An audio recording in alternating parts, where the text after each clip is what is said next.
Imaginez si nous vous disions que la disparition de l'un des fleuves les plus historiques du monde a eu lieu en même temps qu'une découverte tout à fait étonnante a été faite. Une ancienne rivière qui coulait depuis des millénaires s'est soudainement asséchée. Et au milieu de cette transformation, la découverte d'un ancien être mythique dans la même zone a émergé. Bienvenue dans une nouvelle vidéo où nous explorons en détail la découverte choquante de Gilgamesh, le héros de la mythologie mésopotamienne, ainsi que le mystérieux phénomène de la disparition de l'Euphrate. Les fleuves Tigre et Euphrate se rejoignent pour former le fleuve Shah à l'arabe, qui se jette dans le golfe Persique. L'Euphrate traverse la Syrie et l'Irak, prenant sa source en Turquie. C'est le plus long fleuve d'Asie occidentale, à environ 1740 milles de long. Dans d'autres langues, il s'appelle Géprat en arménien, Peurat en hébreu, Fratan en turc et Fira en kurde. Dans le Manda, il est connu sous le nom de Pra et dans les écritures sous le nom de Praxiwa à Ginzaraba. Les écritures mandaïques voient l'Euphrate comme une version terrestre du fleuve céleste Yarna. Les premiers enregistrements de cette rivière proviennent de textes avec des rapports à Surupaki, dans le sud de l'Irak, vers le 3e millénaire. En sumérien, il est nommé Burakuna, indiquant son caractère divin.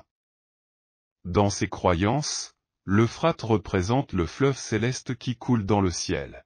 Les anciennes villes de Babylone et de Ninive étaient situées le long de l'Euphrate, dans l'actuelle Mésopotamie.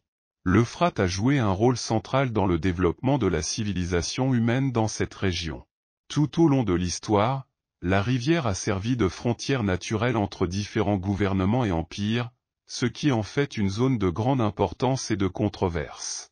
La Bible fait plusieurs mentions de l'Euphrate, tant dans l'Ancien que dans le Nouveau Testament, le représentant comme un symbole puissant des anciens empires.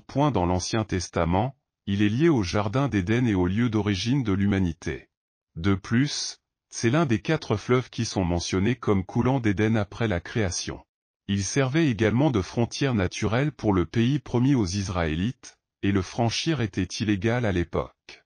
D'un point de vue historique et mythologique en Mésopotamie, la découverte de la statue de Gilgamesh marque un tournant important dans l'investigation de la littérature ancienne du Proche-Orient.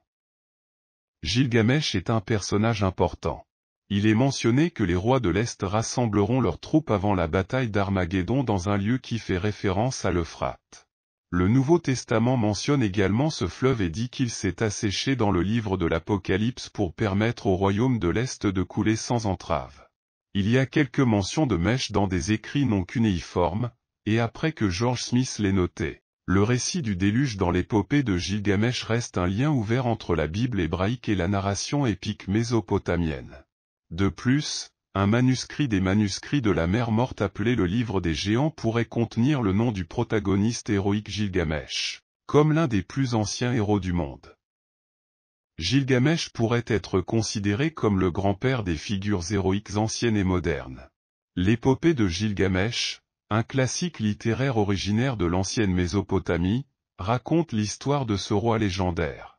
L'épopée raconte les voyages de Gilgamesh, un roi qui régna sur Uruk vers 2700 avenue.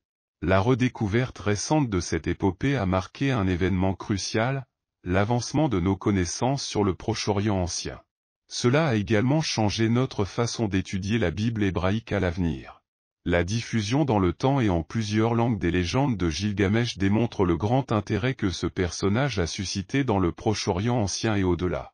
Lors de fouilles archéologiques dans des endroits allant de l'Irak à la Turquie, des fragments de la version originale du texte ont été trouvés. Il est largement admis que les auteurs de la Bible hébraïque connaissaient l'histoire de Gilgamesh et ont utilisé ces connaissances pour inspirer des éléments et des contrastes dans leurs propres textes. En 2003, des archéologues irakiens croyaient avoir découvert la tombe perdue de Gilgamesh. Il a gouverné l'ancienne ville sumérienne d'Uruk et a été le protagoniste de la première histoire documentée de l'histoire humaine il y a environ 3000 ans.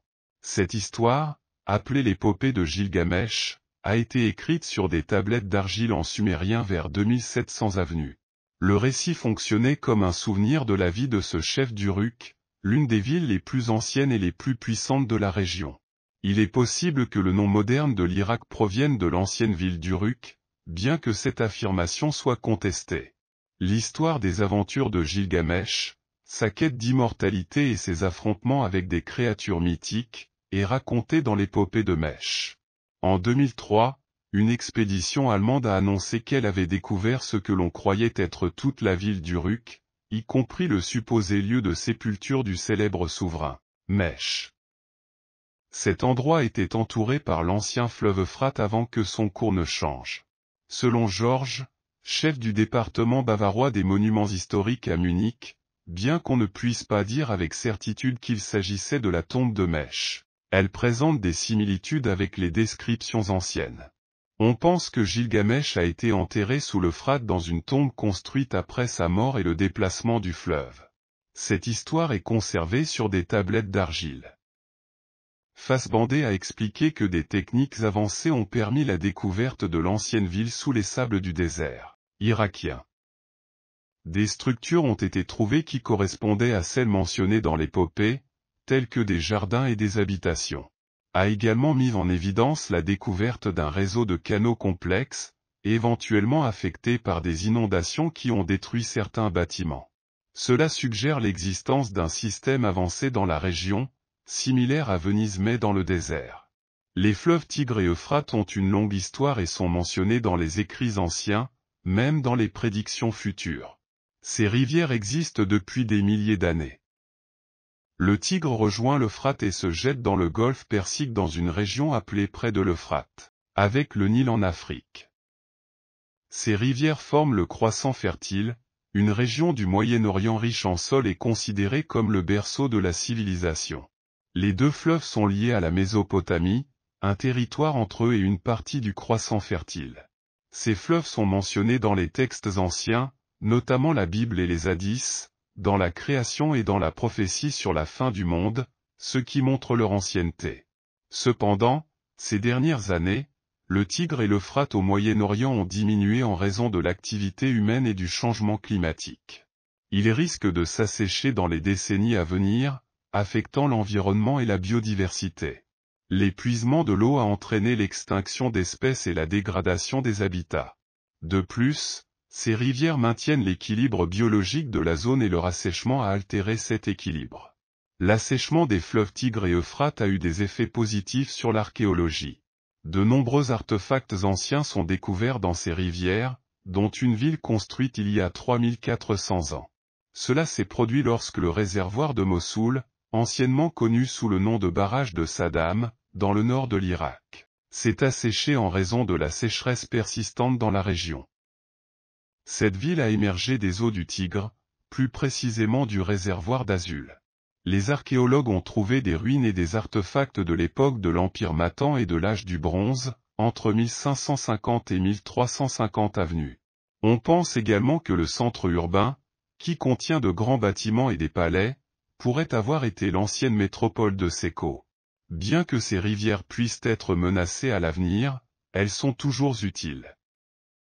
Malgré le risque de perdre ces précieuses ressources, nous continuons d'y accéder. Si les niveaux d'eau continuent de baisser, nous trouverons d'autres vestiges historiques. Mais cela nécessitera un coût financier important.